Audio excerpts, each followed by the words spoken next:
आज एड़पल्ली मंडल में जो हुआ है ये वो वाक़ई बहुत ही अफसोस की बात है। एक इलेक्शन है, ये इलेक्शन में इस किस्म की हरकतें, इस किस्म के काम करना वो जायज़ नहीं है, ज़रूरी नहीं है, वो गलत है। हम इसकी मज़म्मत करते हैं। एमएलए साहब वहाँ खुद रह के उनके अपने वर्करों को उचका के उनको अच्छा ये कांग्रेस पार्टी वालों पर हमला कराना ये बहुत बड़ी गलत बात है। ये लिहाजा हम इसकी मज़म्मत करते हैं।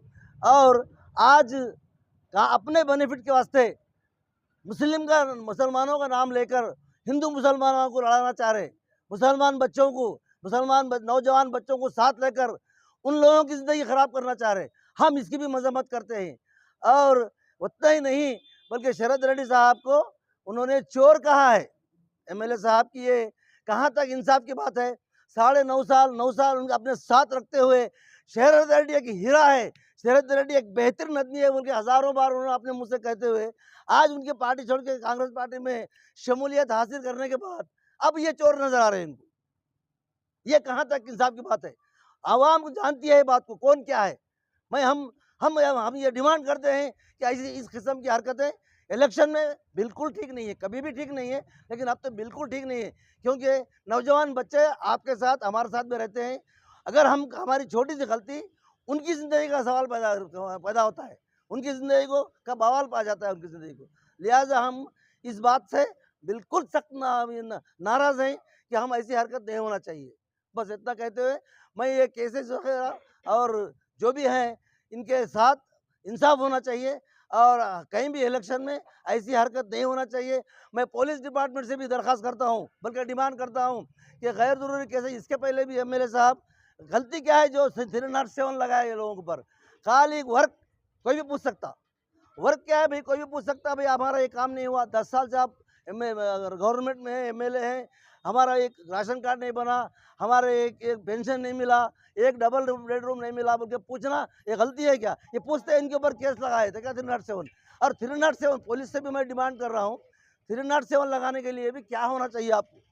307 लगाने के लिए आप उनके पास हथियार मिलना चाहिए और उनका ऐसा हमला होना चाहिए, जानलेवा हमला, कातिलाना हमला हुआ तो उसको 307 में आता। आप एमएलए साहब बोल दिए और कोई बोल दिया आप 307 लगा दिए। मैं सीआई साहब और डीएसपी साहब से भी दरख्वास्त करता हूँ कि इस किस्म की हरकतें आप नहीं करना चाहिए। ఈరోజు సాటాపూర్ గేట్ వద్ద ఏదైతే ఘర్షణ చెలరేగిందో దానికి కారణం మీరు చెయ్యని అభివృద్ధి కాబట్టి ఈరోజు ప్రతి గ్రామంలో మిమ్మల్ని ప్రజలు తిరగబడుతున్నారు కాబట్టి ఆవేశం తట్టుకోలేక అక్కడ పులి శ్రీనివాస్ అన్నపై దాడి చేయడం అది మీ తప్పు. మేము ఎప్పుడు కూడా కాంగ్రెస్ పార్టీ ఇటు హిందువులు కానీ ఇటు ముస్లింలు కానీ ఇద్దరిని కలుపుకొని పోయి ఈ దేశ ఐక్యతని కాపాడే పార్టీ ఏదైనా ఉంది అంటే అది కాంగ్రెస్ పార్టీ. ఈ టీఆర్ఎస్ ప్రభుత్వం 10 సంవత్సరాలలో బోధనలో మీరు ఏమాత్రం అభివృద్ధి చేయలేరు కాబట్టి ఏ ఊరు వెళ్ళినా ఎమ్మెల్యేను ప్రజలు తిరస్కరిస్తున్నారు కాబట్టి ఎమ్మెల్యే ఆవేశంతో కాంగ్రెస్ పార్టీపై దౌర్జన్యంతో అక్కడ ఆపి వాళ్ళ కార్యకర్తల్ని రౌడీయిజంగా కొట్టమని చెప్పడం ఇది ఏ మాట.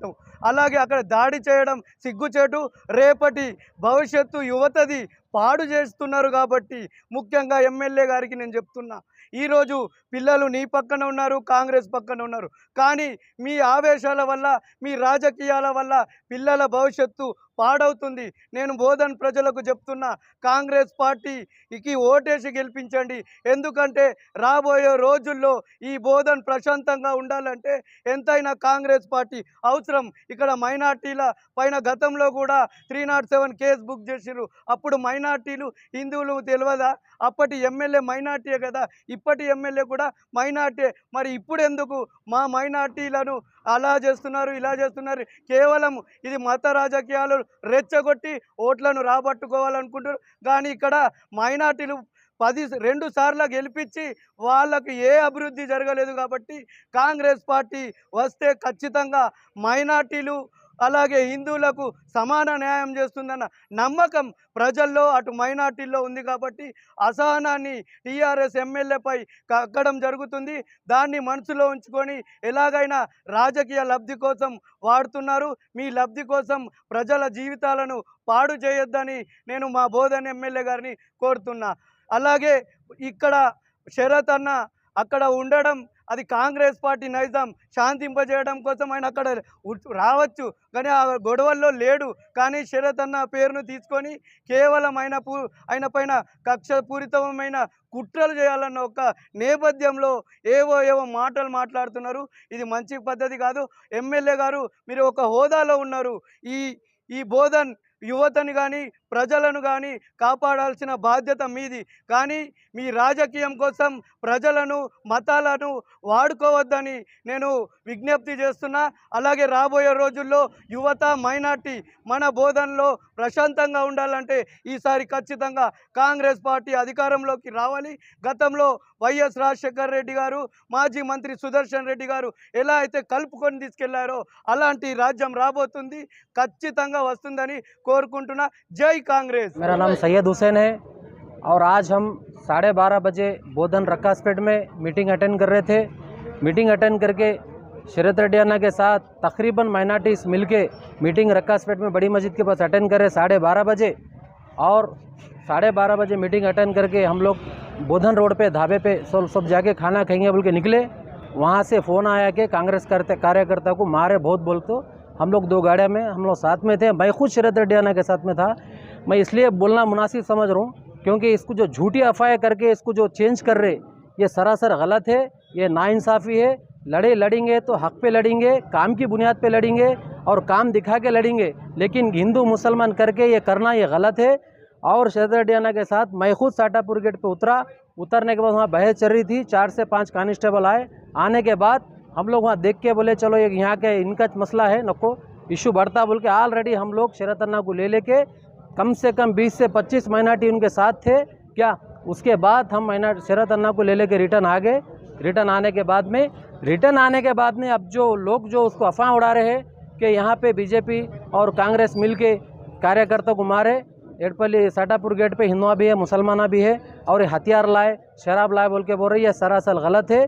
और मैं माज बिन जबल के मौलाना को ये बोलना चाह रहा हूँ, हमारे मस्जिदों में हमारे उलमा इकराम हमको ये बोले कि कान से सुनो और आँखें से देखो, वो चीज़ को यकीन करो। आप सुनते ही एमएलए साहब का बयान सुनते आप इतना जल्दी बयान दे दिए कि मुसलमान एक हो जाओ, ये कोसी सियासत कर रहे। आपको इंशाल्लाह आपको वहाँ मदरसे में आप जो काम कर रहे गलत कर रहे, ये मैसेज गलत दे रहे। आप इतना इमीडिएटली आपको बयान देने की क्या ज़रूरत है। 20 से 25 मुसलमान शरत रेड्डी के साथ साटापुर गेट पे थे, उनको हम खुद रिटर्न ला लिए और ये गलत है। पुलिस होने दो, एसीपी साहब होने दो, वहाँ पे इंक्वायरी करो। शरत रेड्डियाना आए, 5 मिनट में हम उनको लेके निकल गए। वहाँ पे हिंदुआ भी है, मुसलमाना भी है। आप एसीपी साहब से भी हम रिक्वेस्ट कर रहे हैं, आप इंक्वायरी कर लो। बिला वजह गलत इल्ज़ाम लगा के फंसाओ मत। इलेक्शन जीतना है तो काम की बुनियाद पे जीतो। किसी को हिंदू मुसलमान करने से जीतने वाला नहीं है। पब्लिक सब समझ चुकी है किस तरीके से किसको जिताना है, पब्लिक समझ गई और जो काम वाला है वही जीतेगा। और ये गैर ज़रूरी करके हिंदू मुसलमान की सियासत में तमाम लोगों से बोल रहा हूँ, ये ऐसा मत करो। मेरे को ये बोलना ज़रूरी था, मैं बोला। खुदा हाफिज़।